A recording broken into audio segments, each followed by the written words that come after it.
is John Black, played by Drake Hogeston. Drake.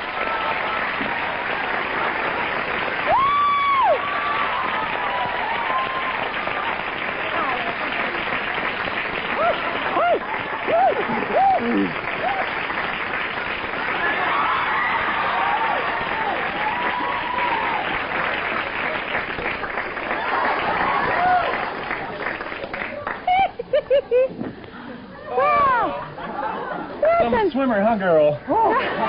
You are terrific. I love that scene. I love I'm not a bad swimmer either, huh? Yeah, but now wait a minute. Are you okay there? Help me. You've got blood on you, honey. Oh. Lick it off.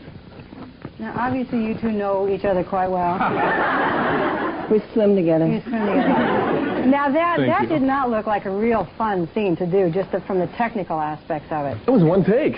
They were amazing. Yeah, one take or die, on the second one. I mean, literally, you were saying that the water was freezing cold? Water was so cold it felt like it was boiling. Uh-huh. And Drake's hands were so numb he couldn't get my jacket undone. Yeah, that's the reason.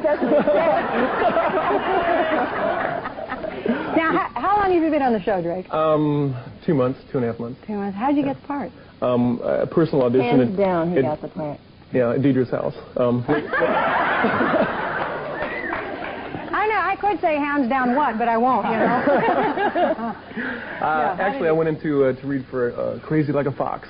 And she took the script and threw it out the window and said, "Here you go. I think you're perfect for this." And she being the casting director? Yeah, Dora Saba. Yeah. Mm-hmm. How do you like it? You've done some, guesting on nighttime TV. Is this your first experience in actually, daytime? I did a series. Yes. 7 Brides for 7 Brothers. Yes. And this is yes. Okay. But now in that you played the very taciturn brother, the very quiet brother, right. And in this you play an amnesiac. Yeah. Typecasting, what can I say? Yeah, it's a lot of fun. Yeah. A lot of fun. Is there a lot of difference between daytime and nighttime? The pace, doing an hour show a day. I think Deidre might have mentioned that. And when I did nighttime, they said, "Oh, wow, we work so fast. We do 8 pages a day, and when you get up to do features, you're going to do 3 pages a day. You get into daytime, you're doing 108 pages a day." Are you really? At the risk of making you sound a little immodest, you came to acting through what sounded like the biggest cattle call in the history of television. 50,000 people answered a... I was in the minor leagues with the Yankees. I had gone to school to be a dentist, and I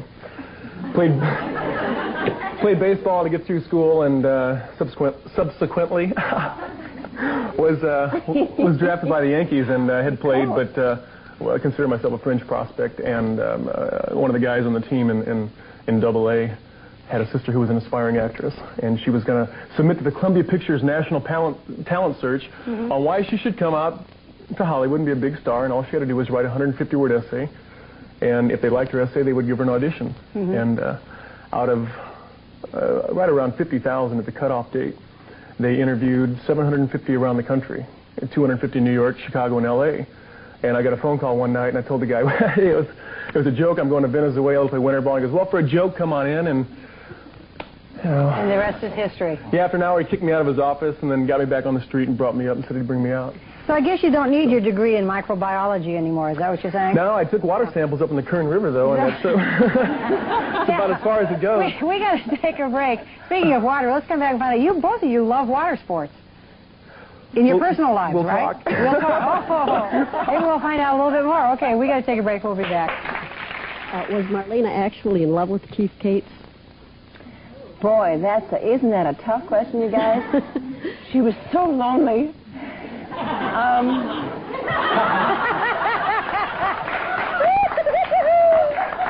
did you do? I missed it. Nothing. Does that mean that she's been lonely for a while now, and this is the loneliness quotient? She's been lonely for a while. Keith Cates was boy, I don't have an answer for you, I think she liked him a lot, and she was lonely, and it felt good to be held and comforted, and she kind of made a bad judgment call. Notice I don't say me. When Marlena makes bad calls, it's she makes bad, and when she's good, she's me. Are Eugene and Calliope ever coming back to the show? Miss them a lot. I know, isn't that true? John Delancey, who you keep saying, who's Eugene Bradford? We keep talking about. I thought it was a running joke on the show because every time they mentioned him, he was never there. It was like, I thought it was a character that was never there. They just talked about him and made this fictional character, and she goes, no, he's a wonderful actor. John Delancey has gone off to do a play in Los Angeles, and as a matter of fact, he is on our Tuesday show. He's in there, so he'll be back in about 2 weeks.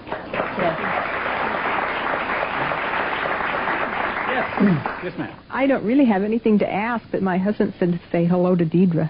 Oh, no! You want to know him? He's not here today. I wouldn't let him come. Oh, I Now, see. All right. I've got a question about a couple of the actors. How many of the actors have been on the show since its origination? This is 20 years. 3 actors. 3 actors. Tom, Alice, and Mickey. Coast, you know. Yeah? Tom, Alice, and Mickey. That's a long time running gig. Yes. Are they pleased with it? Have they tried to go off to do other things? I mean, most actors get tired of doing things after a few years. Well, of course, MacDonald Carey is well known for his feature work, and Francis is just the best, and John Clark did a lot of episodic at the same time he was doing days, so. Okay. Yes, ma'am. Yes, I would just like to say, Aldarasi, both of you look just wonderful. And I may ask one personal question. Are you married, both of you? Either of you? Or are you dating? to each other. I'm not married, no. I've got a spine-shattering relationship with a young lady. Is spine-shattering relationship? I call it a spine-shattering relationship. Yeah. Right. You should look like one perfect couple. I would like to ask you one thing. I was like, if you have to do any kind of love scene with somebody you don't really care for much, how do you cover up? That must be awfully difficult. I don't think they have a problem. I don't think they have a problem. Do you? Well, also, not particularly these two, but I mean, if you have to do at the time, sometimes love scenes with people you don't really like, even hate. You sound like you should be in a daytime drama. That's a good question. What do you think? What do you think? Well, I've never had to do one with somebody I didn't like. I've been real lucky. Well, never mind. I've never had to do one yet.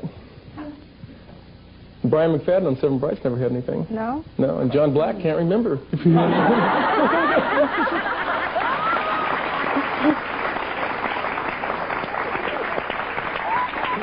John Black actually had a few spine-tingling relationships, but he's poor guy. Perhaps.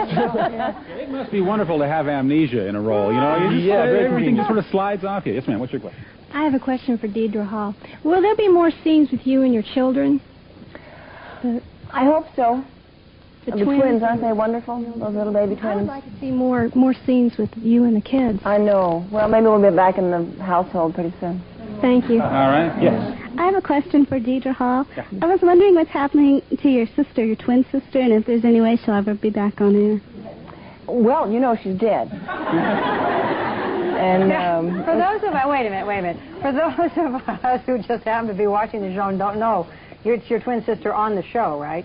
My twin sister on the show, Samantha Evans, was played by my real twin sister, Andrea Lovell. And is your real twin sister dead? I have a real twin sister. No, which one's dead? No, it's a funny thing in Hollywood. When you die, you don't really have to die. You just get to go home at the end of the day, and they don't really care. But she has a company called Puppy Tracks in North Hollywood, where she manufactures products for Days of Our Lives. As a matter of fact, I brought you a present. And I don't know where they put it. Gee, and I have absolutely nothing to give you She manufactures a wonderful Days of Our Lives calendar and T-shirts and coffee mugs and things that you may have seen. Well, we're going to, I guess the kitty's kind of out of the bag right now. We have a T-shirt for our audience we're going to draw later on and give that to them. It's going to be autographed. Yeah. Right.